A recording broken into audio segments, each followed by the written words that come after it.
In the heart of Ravenswood, where the gnarled trees stood like sentinels and the wind carried murmurs of ancient secrets, a young woman named Clara lived in solitude. Her life was stitched together with monotony, days spent in her quiet cottage, crafting intricate embroidery for the villagers. But beneath her soft-spoken demeanor and unassuming life, Clara harbored a secret, a yearning so intense it gnawed at her like a hungry flame.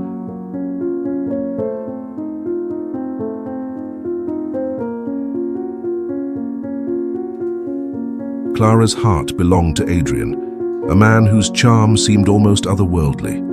He moved through the market with effortless grace, his dark hair catching the sunlight, his laughter igniting smiles wherever he went. To him, Clara was little more than a shadow, a face among many. Yet to her he was everything, a dream too vivid to ignore, a longing too sharp to escape. It was desperation, not courage, that led Clara to the edge of the forest on a storm-soaked evening. The villagers whispered of old Maud, the crone who dwelled in a crumbling cottage deep within the woods, practicing arts that defied the natural order. Clara had heard the warnings, but love, unanswered and unrelenting, drove her forward. When she reached Maud's door, the storm's howls were drowned by the beating of her own heart. Inside, the air was thick with the scent of herbs and decay. The old woman, her frame bent like the trees outside, studied Clara with a gaze clouded by age, but sharp with something far more profound. There were no questions about why she had come. Clara's trembling hands and tear-streaked face spoke louder than words. A small vial, black and cold to the touch, was placed in her hands. Its contents shimmered crimson in the dim light, as though alive. The spell, Maud had warned, would bind Adrian's heart to hers, but such bonds were unnatural, fragile, and fraught with peril. Yet Clara, blinded by desire, dismissed the caution. That night, as Adrian lingered near her market stall, she offered him a cup of cider laced with the shimmering liquid. Her heart raced as he drank, oblivious to the spell weaving itself around him. At first, it was everything Clara had dreamed of. Adrian arrived at her doorstep that very night, rain-soaked and breathless, declaring a love so sudden and overwhelming that Clara felt her chest might burst. Days turned into a haze of stolen moments, his devotion so intense it seemed to blot out the world.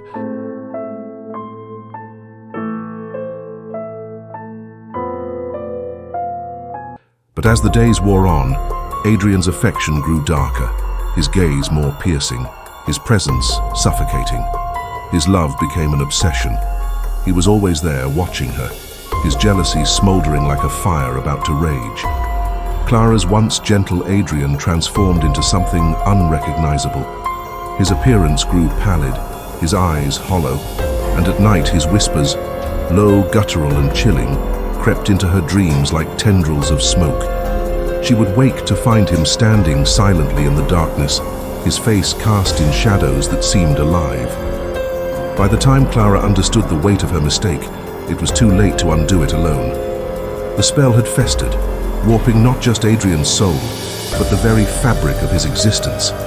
In a panic, she sought Maud again, trembling as she recounted the horrors that had unfolded. The crone, her face grim, spoke of severance, a ritual that could break the bond, but would exact a cost far greater than Clara anticipated. With trembling hands and a heart heavy with dread, Clara prepared for the ritual. Candles flickered weakly in her small cottage, their light casting twisted shadows on the walls.